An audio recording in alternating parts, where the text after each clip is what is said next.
Welcome to the Afternoon Constitutional, back for a Thursday afternoon and a busy Thursday. By the way, predictably, all the news headlines were based on yesterday's program.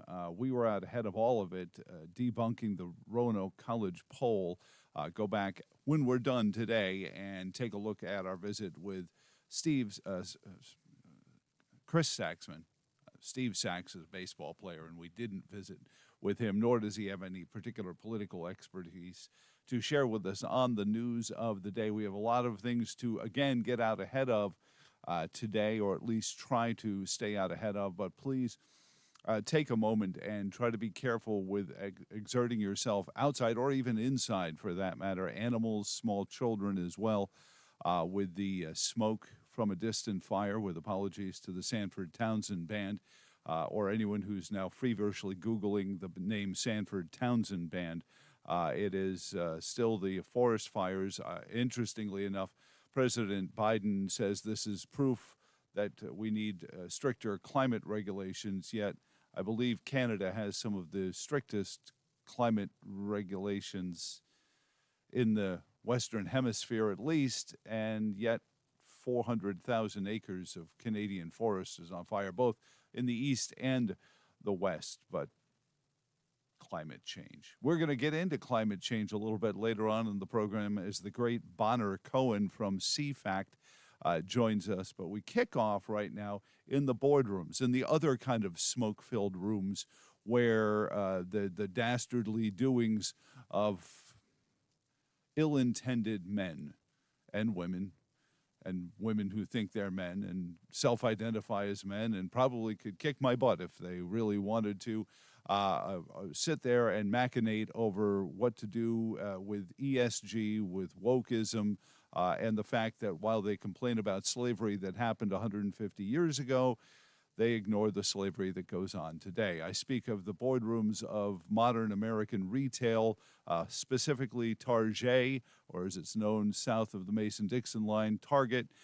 Scott Shepard joins us from the Free Enterprise Project. Scott, thank you, sir, for joining us today. Now, for those who don't know, Scott and his folks at the Free Enterprise Project, what they do is they manage to get on enough shares of all these companies so that they can go after them the way a shareholder should for that, and find where they're trying to hide from scrutiny, Scott. So I appreciate everything you do to do that.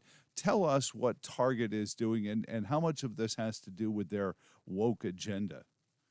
Well, thank you, Joe. Always great to be on with you. And just before we get to that, I want you to know that back in the 80s, I always went to Steve Sachs for my political advice. So, the man can do anything.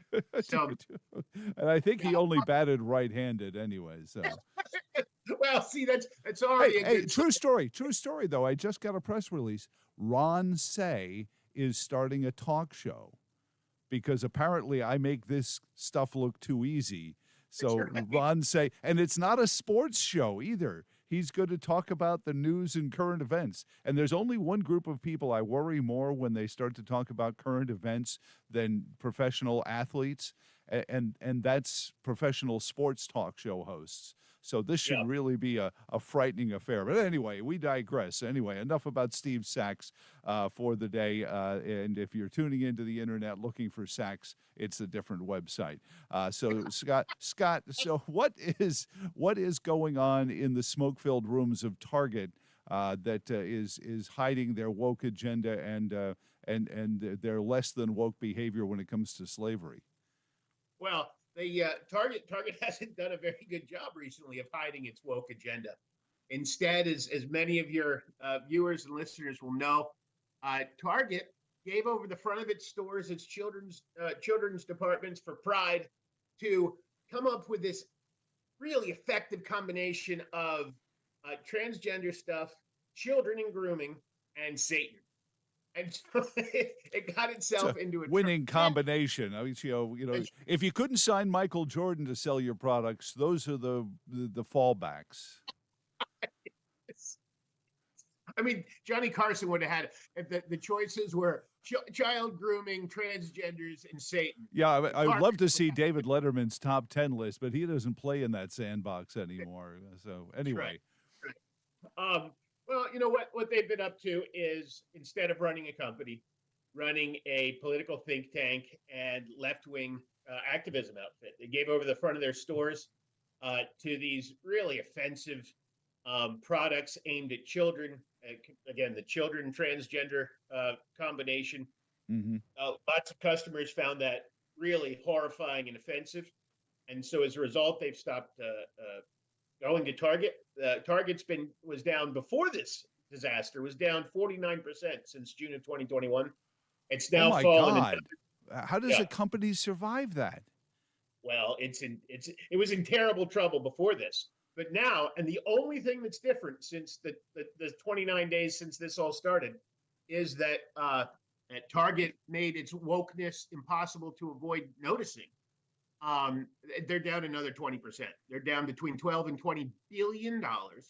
And when we and others asked the CEO about it, and his response was, look, what we did was the right thing for society, and it was the right thing for our brand. Well, it's not, he may not, under fiduciary duty, spend Target's money, shareholder money, to push what he thinks is right for society. Whether he thinks that grooming children is right for society or not, well, that's a question of its own, but it's certainly not what he's allowed to spend Target money doing.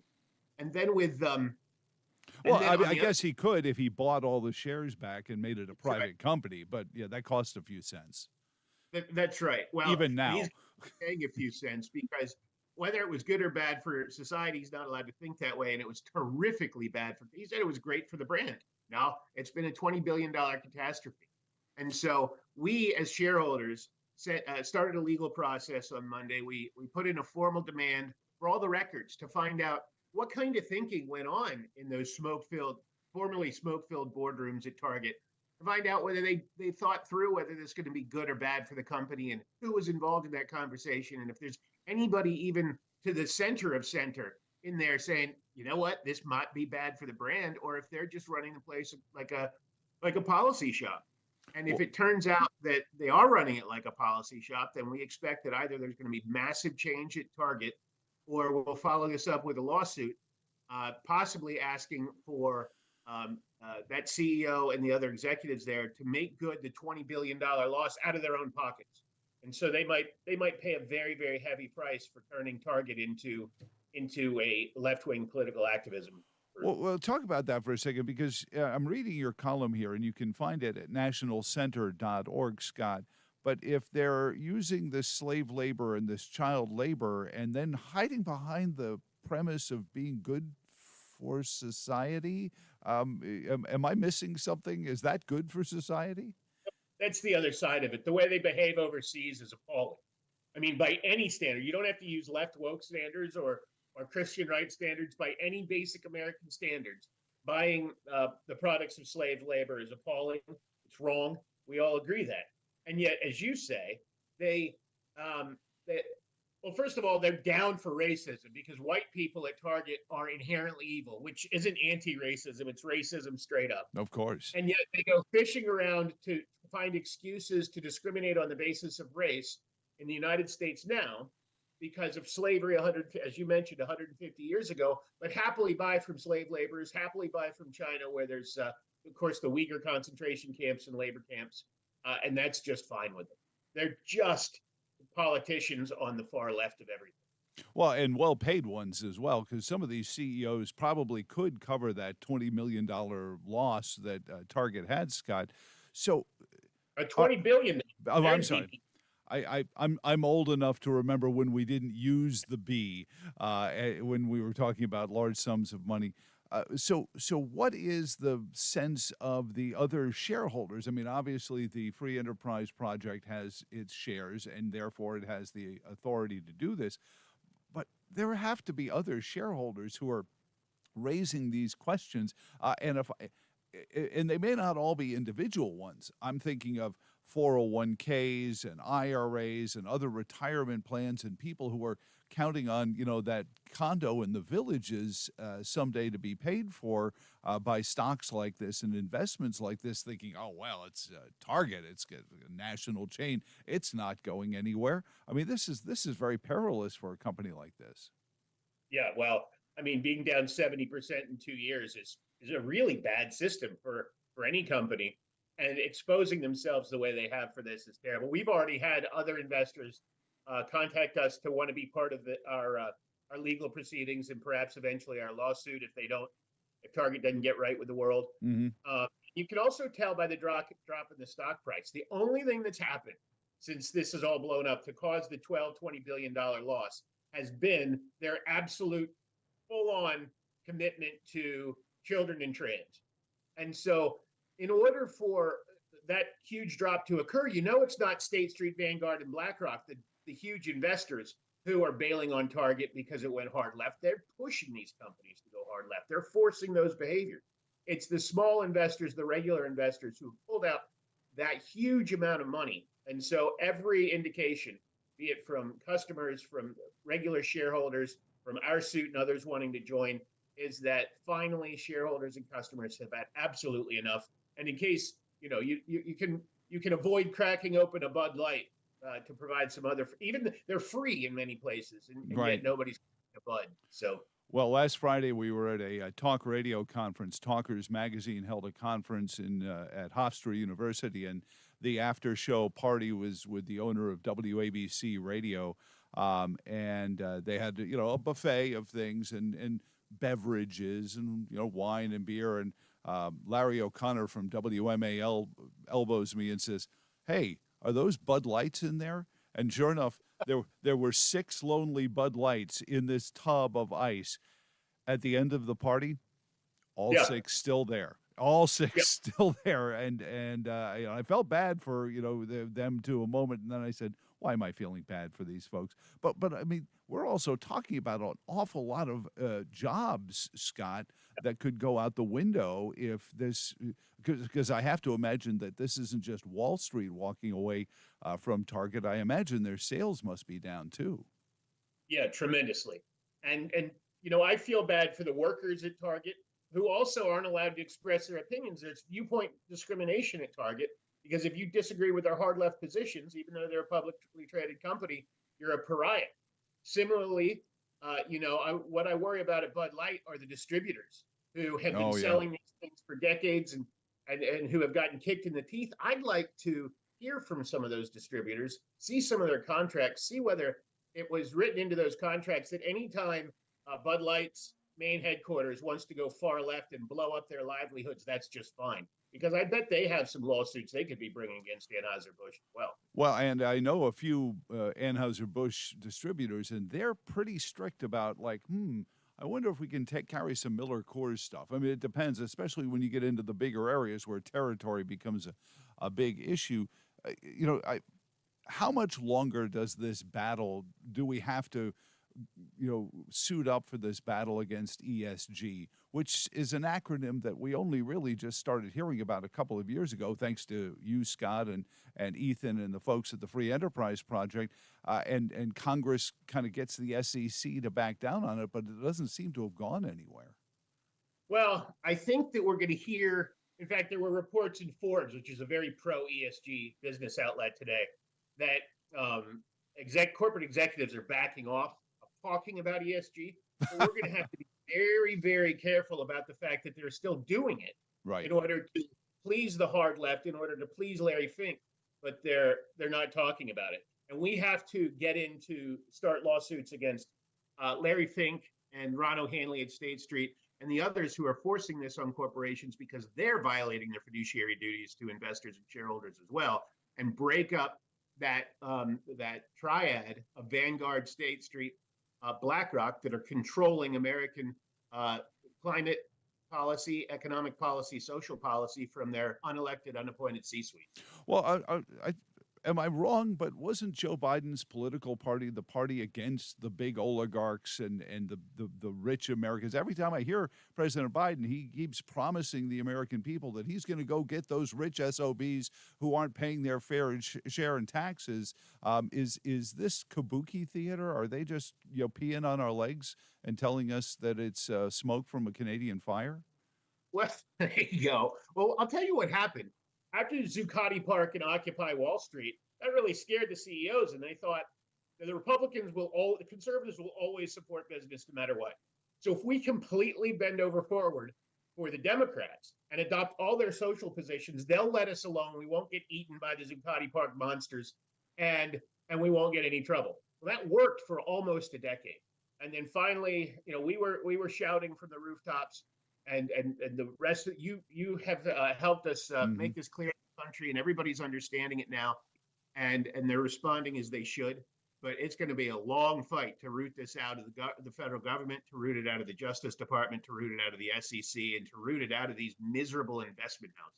Well, and I think if I'm clear-headed enough, I think when we really started, and I think when the American left really started to poke around in this, it may have been when they realized that Obamacare was really just Hillary care without the protections against the insurance companies manipulating the medical business for profit. So I think that was kind of that first inkling, like, hold it. These insurance companies are big corporations. These hospital chains are big corporations. What's going on here? And then little by little, they've started to see it, but they've shrugged and not cared for so long. It's social engineering, using what's left of the value of our dollars. It's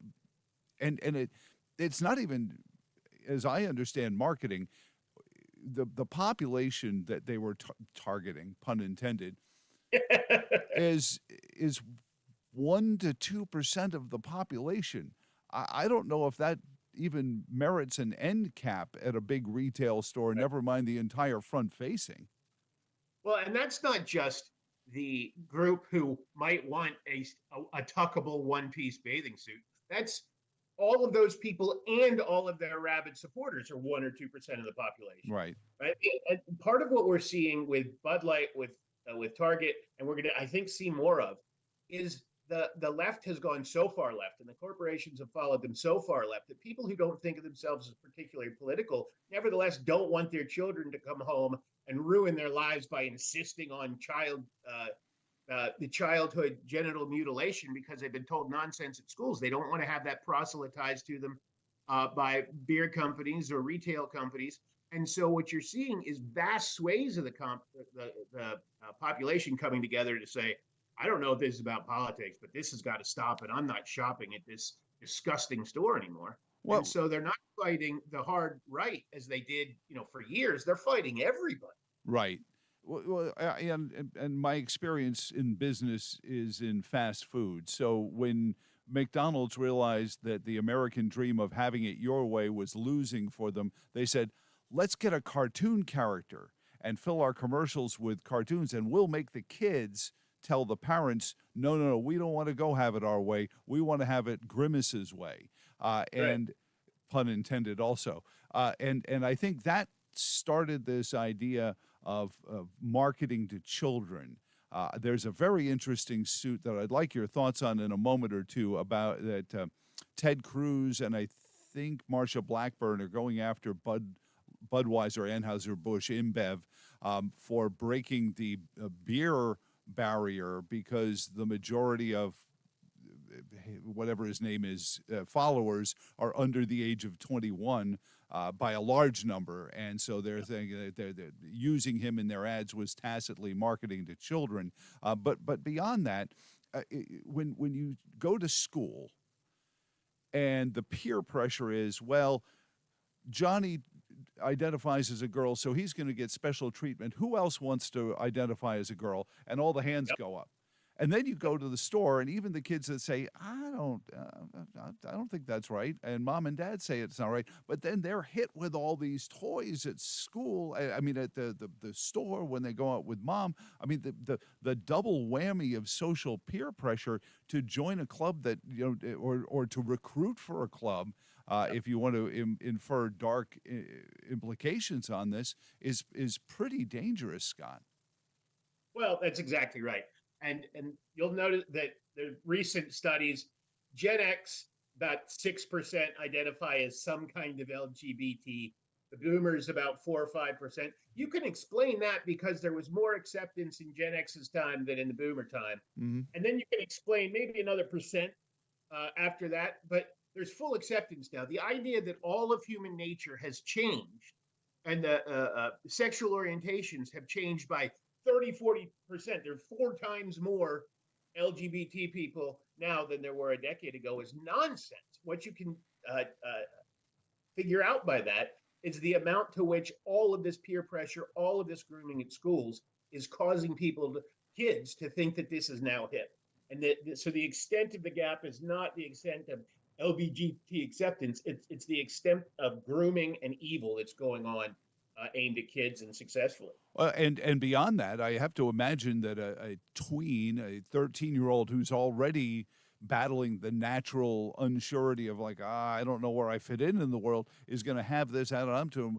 We're lighting a bonfire of mental health issues, at very least depression and anxiety and those things, Scott, and that's probably even uncounted millions and billions of dollars in pain and suffering, but possible danger. I mean, you see the shootings that go on when these folks, the transgender in Tennessee, that all of a sudden stopped being a story mysteriously. Those sorts of things. I mean, that's a social impact of this beyond the economic side of it. So does Target survive? Does Target wake up as opposed to woke up and say, oh, we get it. Here's a new CEO. We're going to go back to selling just slightly less cheap things than Walmart. Will be a slightly higher scale version of Walmart, which they always were, and we'll get Kathy Lee Gifford to sign on for some line of clothing and get the baby boomer moms back and that kind of thing,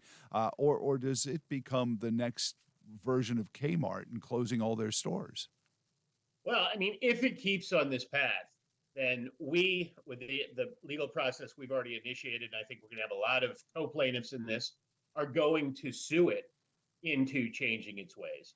But by then, the damage might be so great that Target will have blown itself up, which I think will mean a lot for the wealth of the executives and directors who propelled it to blow up, and maybe some of the interfering investment house investors who, if it turns out that they force Target in that direction, maybe some of their personal finances will blow up. Mm-hmm. But this really is life and death time for Target. If it keeps going, it's already lost 70% of its value in 2 years. If it keeps on this path, the only way to go is Kmart. Well, is there any way to know the market cap of how many people are being damaged by that 70%? How many shares of Target stock are out there in 401ks and retirement funds, Scott? Is there any way to quantify how many Americans' retirements? Because we just went through this debt ceiling brinksmanship where I was scolded by Senator Mark Warner that conservatives were putting Social Security at risk. Well, there's probably an awful lot of people whose retirements are relying more on Target's stock value than what they're going to get in Social Security, I just guess. Yeah. Well, I think that's certainly right. And certainly say if you're a fund manager of a red state retirement fund, mm-hmm. you have an obligation to know what you're invested in. And certainly many of those are invested in Target. And some of them, I mean, I'm just spinning this out as we talk, but those might be some of our co-plaintiffs as this spins out, because they have a duty to stop organizations they're invested in from burning down the value of their investments. Mm-hmm. They have a duty to their fiduciary, the beneficiaries, the pension beneficiaries to do that. So we might see a lot of co-plaintiffs in our suit and other fund managers looking for other similar suits to bring against equally woke companies. Well, and luckily we were able to beat back the Securities and Exchange Commission adopting It's environmental and social governance standards, if I understand the ESG acronym correctly. So they can still be held to account for it, because if we had failed at that, the SEC could have said, no, no, no, no, that's okay. We're okay with that. We see the non-capitalized profits of doing the right thing for the world. Well, we might have seen one or two of those beaten back, but the Department of Labor has a rule that's in the works about that. The SEC has passed another series of rules. Some states are challenging, we're challenging some other ones, but Gary Gensler's SEC has passed dozens, buckets of rules to push left-wing ESG into every investing decision in the country and every corporation in the country. And we are just one of dozens of organizations fighting back against that whole raft of rules. But this administration is still, it's their whole of government project, that and discrimination in the name of equity. Yeah, it's the most ridiculous Orwellian make 1984 fiction again. Scott Shepard, Free Enterprise Project, National Center.org, and then Free Enterprise Project there. What else? I mean, you were going after Marriott. You're also going after a couple of other big publicly traded corporations for the way they're behaving in there. Catch us up a little bit before we have to go. Yeah, we had about 30 proposals on ballots this year. We're pushing for a lot of things. We're pushing for companies that have adopted HRC's Corporate Equality Index, which requires them to take the hard left issue, the hard left position on all these hot button issues. We're pushing a viewpoint diversity index that would require them to respect all viewpoints of their employees and stakeholders. We're pushing stopping decarbonization until it's affordable and technologically possible. We're pushing ending the incest of corporate boards, so that it's not the same 100 people making the decisions nationwide and getting into a whole bunch of other issues. Yeah, well, and there we go back to the oligarchy that I used to think the American left was against. But this rich guy protection, and believe me, I have nothing against accumulating and earning great wealth, but somewhere in the 90s we made it impossible for a rich guy to become poor. And if you're going to have a free market capitalist society, the rich guy has to become poor as frequently as the poor guy becomes rich. And if you protect those rich guys at the top and make it so they're too big to fail, well, now you're guaranteeing that the poor guy stays at the bottom. And I think that's when the pitchforks and torches come out. One last question for you, Scott, and it's because you have such a good and hearty laugh, I have to ask you this. So given what's all happening now with Target and some of these other companies where they're trying to convert and recruit young people into the LGBTQ lifestyle, where do the Boy Scouts go to get all that money back that they lost in that lawsuit? That's a very good question. The Catholic Church could get tons and tons of money back. You understand that in some state legislatures, there are legislators who are trying to decriminalize and destigmatize. This is literally true. Pedophilia. Yep. We've hit the end game of left-wing stupidity, and we're going to see some reverb. But we all on our side have to keep pushing and pushing and pushing until we get all the way back to neutral. Because if we stop with a 10% gain, God knows what their next plan will be. Yeah, it's then out comes the serious games. It's just frightening, and I didn't mean to be glib about it, but certainly that Boy Scout ruling, that suit settlement is still only a few years ago. That's only a few years ago, Scott. Well, I think that's a really good point. We should start dusting off whatever laws were used against the Boy Scouts and start suing the Human Rights Campaign, start suing GLSEN, start suing these companies that are pushing this kind of grooming, and maybe the teachers union. Maybe we can get that kind of Boy Scout size settlement and break the teachers union. I think when we're done here, you should call Ethan Peck and say, Ethan, I got a job for you. I was just talking to Joe Thomas, and he's going to say, oh, no, you weren't. Oh, God. That's right. It's June, Scott. Don't bother me with this now. Right, exactly. Scott Shepard, Free Enterprise Project. Thank you, sir, so much, and we really appreciate your time and all your efforts. Again, it's nationalcenter.org/Free Enterprise Project. You have a great day. You too, Joe. Anytime at all. Thank you so much. He says that until I start calling him, in the middle of the evening when I get some, story from the Epic Times. We're going to actually continue within and under the umbrella of the National Center for Public Policy Research, nationalcenter.org, because yesterday the Virginia Air Quality Board, yes, we have one of those, the Virginia Air Quality Board voted to approve Virginia's exit from the Regional Greenhouse Gas Initiative. That's colloquially known as RGGI. Doesn't have a candy bar and doesn't help you win World Series. This is a whole different kind of RGGI. It only helps those rich guys I mentioned before. This is, as Chris Horner from, the best-selling author of Red Hot Lies, Power Grab, Politically Incorrect Guide to Global Warming, and one of our friends here at govoversight.org, and find out more about how you can help us and Chris as he works to open up the secret boxes where a lot of this stuff is hidden. Again, it's govoversight.org. And, whatever you can help with, small dollar donations, big dollar donations, whatever it is. Maybe you have a tip about where, we should be FOIA-ing. Our favorite four-letter F word is FOIA at the govoversight.org, the Government Accountability and Oversight Group. But Chris, best-selling author of all those books, Power Grab, Politically Incorrect Guide to Global Warming, started telling us about this money-changing stuff back when Barack Obama suggested that we have a climate exchange, much like the mercantile exchange. As a matter of fact, it was going to be based in Chicago, his hometown, of course. It was going to be the Chicago Climate Exchange, and we stopped that. But they didn't forget it. They said, maybe we can come up with something as well, something similar for that. And thus was born the Regional Greenhouse Gas Initiative, where you will tax Peter to give Paul's company some money on the side so that they can continue to work in the green movement. And this green, some call it a cult, because the people who follow it zealot.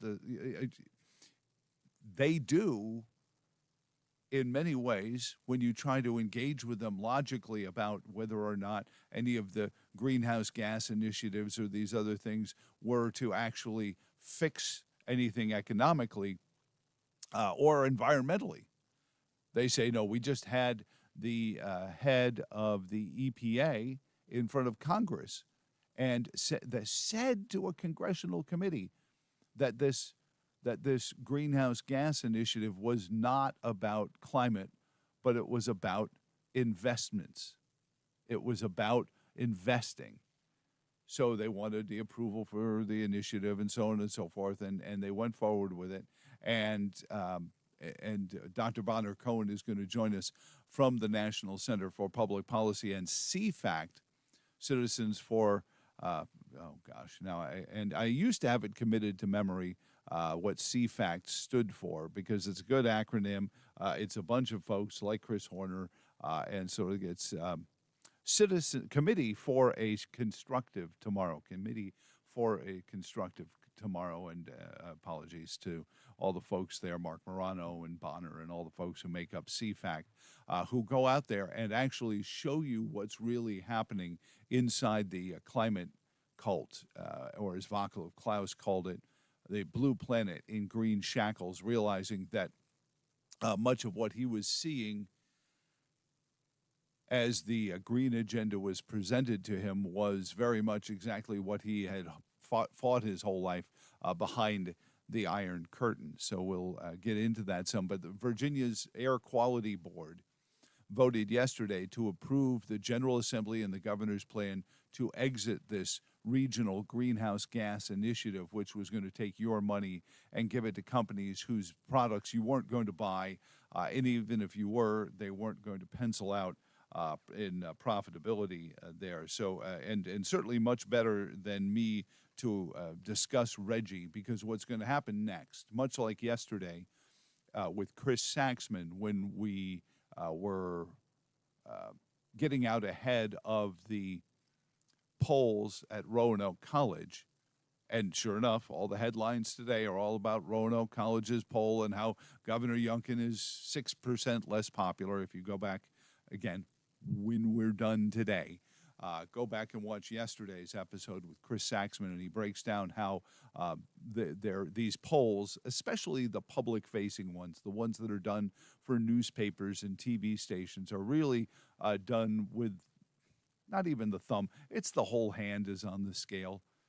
They super sampled by 9% Democrats and both regionally and in social metrics as well. But with the vote to get Virginia out, and now the governor can go forward with his plan to get us out of this money changing scheme of the regional greenhouse gas initiative.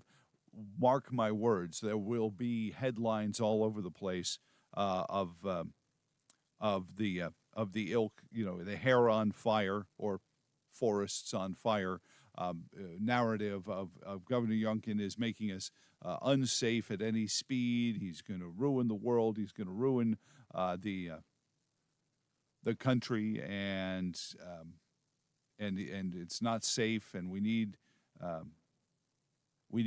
to impeach Governor Youngkin or recall and whatever it may be that they will do, and they'll go immediately to he's putting us at peril. And of course, to do this on one of these days where again, with apologies to the Sanford Townsend Band, the smoke from a distant fire is just crippling areas. Cities are canceling baseball games and then using that to waggle their figure at you. New York State Governor Kathy Hochul has invoked all of her COVID powers, or the COVID powers that Andrew Cuomo left in his desk, telling New Yorkers they had to stay home and put masks on to protect themselves from the Canadian smoke. And I guess it's okay to call it Canadian smoke because we were told we weren't allowed to call it the Chinese flu because that was mean to Chinese people. But I guess it's okay to call it Canadian smoke. So anyway, Kathy Hochul has shown us again, you called it hypothetical when we said, hey, what else could be a health emergency besides COVID? Climate change. Well, now we have smoke from a distant fire, and they're practicing up their climate change stuff. Joining us now, as I vamped for time, and I hope he was impressed with it's just because I listen carefully to guys like Bonner Cohen and Chris Horner and Mark Morano and Steve Malloy that I'm able to kind of vamp like that when we were waiting for Bonner Cohen to connect. He is the great Dr. Bonner Cohen from the Committee for a Constructive Tomorrow and the National Center for Public Policy Research. Bonner, good to see you, sir. How are you doing? Good to see you, Joe. Glad to be here as always. The premise, of course, the Air Quality Board has voted to approve the governor's plan to get out of the regional greenhouse gas initiative. And I wanted to get out ahead of the narrative that's going to hit all the front page headlines that the governor is going to, single-handedly kill all the baby harp seals and melt all the ice caps and things like that. So first and foremost, explain why R.G.G.I isn't about the climate and it's only about shuffling the money into certain people's pockets. You hit the nail right on the head. This has nothing whatsoever to do with environmental quality. It has absolutely nothing whatsoever to do with the climate. It has everything to do with creating a false commodity. In this case, is allowances that are set up, which are to be traded by the members of R.G.G.I. As a way of reducing the emissions of greenhouse gases from power plants, specifically coal and gas-fired power plants. The problem with all of this is really a scheme for somebody to make money. That's exactly what it is. What is interesting when you look at the composition of R.G.G.I, why in the world would anyone in his right mind who is not a member of R.G.G.I want to join this group? R.G.G.I is a group of 12 states in the mid-Atlantic and northeast of the U.S. Soon to be 11, by the way. Soon to be 11, right. And what do these states have in common? As a result of their membership in RGGI, the people who live in these states pay electricity rates which are well above the national average. And Governor Youngkin has correctly pointed out that this whole scheme is regressive. Now, for those of us here in Virginia, the people fortunate enough to live in, say, McLean, can probably handle the rise in electricity prices that this will lead to. But what about everybody else? You, Well, you, you mean the electricity price goes up for poor people too, Bonner? yes, exactly. Imagine that. And how much thought was given to that? Well, answer absolutely none, except, of course, we are told that some of the proceeds from the sale of these phony commodities called allowances will actually go to assist people in paying their electricity bills, which in fact are being driven up by being a member of RGGI. This So is a, this is how absolutely absurd this is. Now, so if so you we're going to take your money, and yeah, then if you ask nicely, we'll give some of it back to you, so you right, can right. give it back to us. That's right. I Get remember a nickel or dime on the dollar, and yeah, where I grew up, they used to call that money laundering, Bonner. that that's right. Uh, but these are the kinds of schemes that are being set up by elites under the guise of protecting us from a climate crisis, which demonstrably does not exist, so that they can, first of all, tell us how to live our lives, and secondly, how they can make money off this. It's Hmm. an unusual situation in which the elites who run this country now, and not just this country, but we're talking about the US, the elites who run this country are actually, in their own way, carrying out a war against people of lower income. Because as a result of the policies that they would impose upon us, it will be those at middle and lower income who will bear a disproportionate burden of what these people have come up with. So this is a war of the rich against the poor. Well, it was also pointed out to me a couple of weeks ago that by insisting on all this money transferring, that you're really also going to retard any innovation. So if, let's say, there's a power company that says, I may have a way to make a windmill work or whatever it may be. Yeah. Now they have to be shuffling all this money around and spend all this time doing RGGI paperwork. They're not going to be able to do that. Oh, absolutely not. You suppress innovation, and you also become part of a culture that has gripped the Mm. northeastern United States and parts of the mid-Atlantic. These are predominantly blue states. What do they have in common? They have in common, in addition to the aforementioned higher electricity prices, they have slow growth. New York and New Jersey, just to cite two examples, are bleeding population Hmm. because people can't afford to live there anymore. Right. The more people who leave and head south, Hmm. that means revenue falls short. And the geniuses who run these places come up, well, with them, we need to raise taxes On the few that are remaining. on the few that are remaining, which just drives them away to the extent that they can afford a U-Haul to get them out of the state. Well, isn't this also a regional way for, let's say, the New York State governor to get tax revenue out of Virginians because they left New York to move to Virginia? Oh, that's right. You see, you can slosh the money around. Uh, Aha. yeah. So in this way, Virginians would begin to subsidize New Yorkers and those few people who still remain in New Jersey and Massachusetts and elsewhere. So in this way, she can virtue signal her concern for the future of the planet, while at the same time assuring a revenue stream from the people of Virginia. So, when we look at RGGI and the Regional Greenhouse Gas Initiative, we're going to hear over the next day or two all the green movement, organizations in the Commonwealth of Virginia screaming everything up to and including, I'm sure, impeach or recall Governor Youngkin for this heresy, this attack on the planet and all the other words that I can't even come up with because I don't think in this kind of largesse.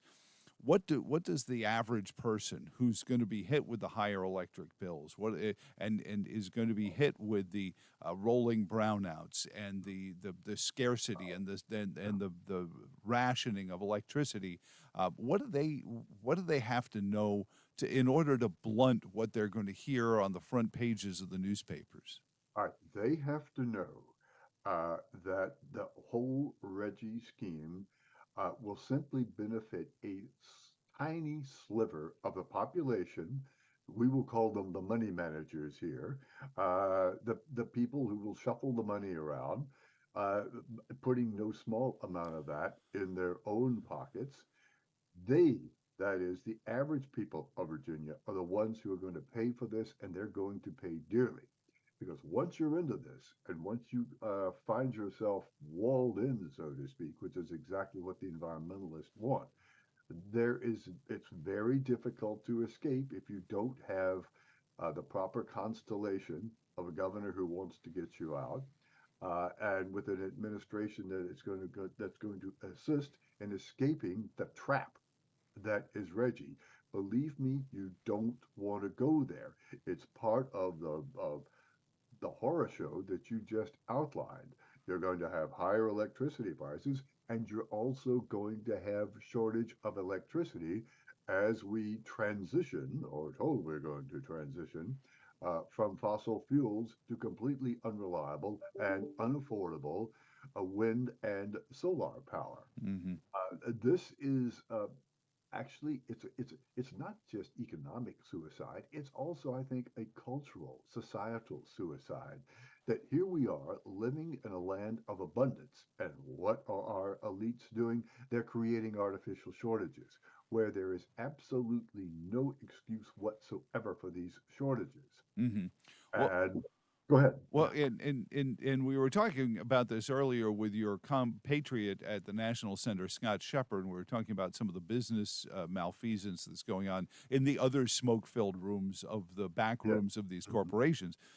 And I brought up the fact that somewhere in the 90s, we started to, and I understand why, because wealthy people probably contribute more to political campaigns. We started to see the American Republican and Democratic parties come up with ways to protect the well-off from becoming not so well-off. Oh, that's right. And it used to be, in as I understand, a marketplace economy, faster than you can say Milton Friedman. If a poor person can become middle class and then wealthy, Oh, that's right. but in order to do that, you also have to be able to have wealthy people that can fall into the middle class and then into poverty. So if you stop that top tier from having the peril of losing everything, which would then redistribute it down the pike to the people below, then you've kind of made the poor people permanently poor, and therefore, when you artificially keep raising the electric rates, they really are going to have no choice but to turn around and say, "Is there some sort of housing I can go to?" And then all of a sudden, you've started to get the Beijing style public housing complexes where it's okay. The electricity will stay on in this building, but not in Right. any of the private homes. So many of us grew up with the notion of social mobility.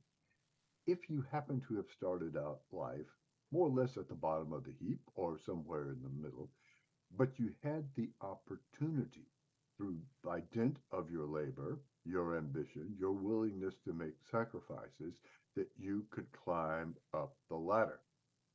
Sadly, this whole notion it is no longer present among the elites who now run this country. Frankly, they don't care about the rest of us.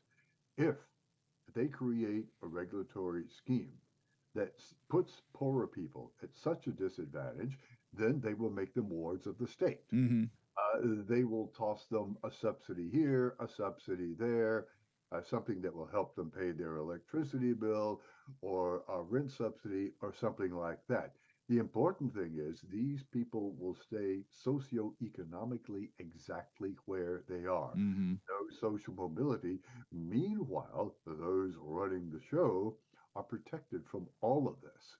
So there's no cost for failure for them, and there is increasingly no way for those at the bottom to make their way to the top. So it sounds like Virginians just need to steel themselves for some hair on fire rhetoric. I was just reading a piece because I was curious because we didn't even know there were these 400,000 acres of Canada on fire. Uh, and correct me if I'm wrong, Bonner, and I'm sure this is going to come across much more mean-spirited than I mean it to sound, but isn't Canada one of the most climate conscious countries in the Oh, it Western is. Hemisphere? Oh, yes. I'm told, though, that here's the thing. See, I'm told that this is all because of climate change. That Canada's on fire, I'll kid you not. The climatologist that was being quoted by CBS said, "Well, spring is coming a couple of weeks early, and fall is coming a couple of weeks early. So therefore," and I kid you not, he quotes here, "there's more time for the fires to burn." I don't understand doesn't he understand that if fall comes a few weeks early and spring comes, it's still the same calendar? It's still the right, exactly. Canada has made as a country what, say, California has done. It has completely mismanaged its natural resources. Forest management in Canada, sadly, is no better than what the U.S. Forest Service and many state forests have here.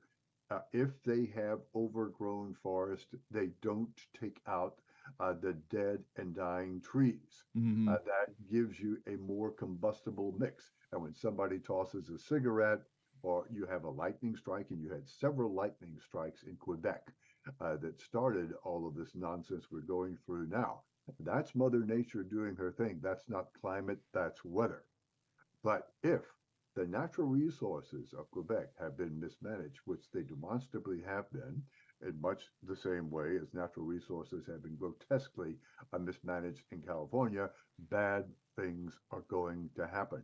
One of the things, if you're going to manage nature in any way, you have to prepare for things that you know, given the climatological history of the area, are going to come, whether it's flooding, whether it's droughts. Mm-hmm. If you have overgrown forests, there are things you can do to limit the damage when something unexpected or even when something very predictable happens. Sure.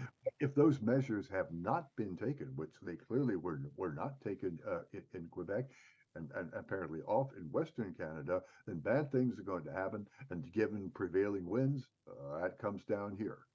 Well, you'll appreciate this. Is the USA Today and the Canadian fires. Bonner, climate change likely played a role. Paragraph goes Of on about course. climate change. And then the next paragraph, after you've read the bold letters, climate change played a role, but more likely it was human activities like That's campfires right. those that weren't put out properly and that kind That's of right. so Yes. so again, managing our wild areas, and even then, there is the debate as to whether the U.S. federal government should even own all this acreage and whether Which we is should be not. right. But so what is the future? So now Reggie's gone for us, but it's not gone for all of our surrounding states. What happens? Do they start a campaign? Do they start giving money? I mean, we already have an issue in Virginia with Dominion Energy contributing to both political parties, whoever they feel like is going to be on the committees that will be regulating them. Does the rest of Reggie start to throw money at candidates that promise to undo Governor Youngkin's removal from the organization? I could certainly see them taking measures because what they have done, they have put themselves at a competitive disadvantage by joining Reggie. And that's going to have long-term consequences for the survivability of the political class in those states. What to do? They have to level the playing field. One of the ways to level the playing field is to get some of their very wealthy donors, and Wall Street is full of them, uh, to contribute to political campaigns, political candidates elsewhere to try to bring Virginians to their senses and Right. get them back into Reggie. Otherwise, they will have to bear the consequences of their own stupidity. Well, I appreciate your look into RGGI and everything that is there. Dr. Bonner Cohen, National Center for Public Policy Research. What else are you working on right now? I'm working on a lot of things, including all sorts of measures being taken to combat, the lunacy that is going on in the country in the name of climate change, and trying to expose the very corrupt regime behind all of this, and getting people to understand that those who tell you that they're doing something for your benefit are not telling you the truth. They're doing it for their own benefit, and getting people to understand that our elites look after themselves and they don't care about the rest of us.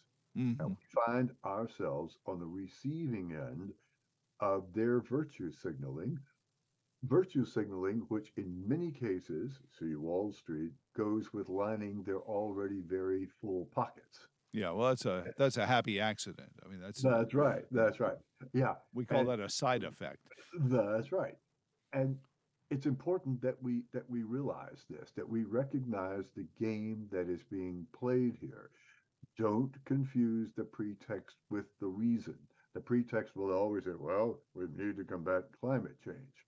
Well, isn't it interesting how combating climate change just happens to coincide with these people giving themselves even more power than they already have, Hmm. and arranging things in such a way that some very wealthy people become even wealthier? Yeah, it's And coincidental. It's really, that's and right. that's what you have to. I think our mutual friend Chris Horner says rent seeking is the world's second oldest profession. Yeah, that's right. And, well, bless you, sir, and be well. And we will talk to you again very soon. Keep up the great work at nationalcenter.org. All right. Thank you very much, Joe. Enjoyed it as always. And thank you for watching again today. You can share this as a link to your friends and neighbors around the area and the other places that have the misfortune for being in RGGI. But until tomorrow at 3, no idea yet what we're going to do tomorrow. So long, and thanks for all the fish.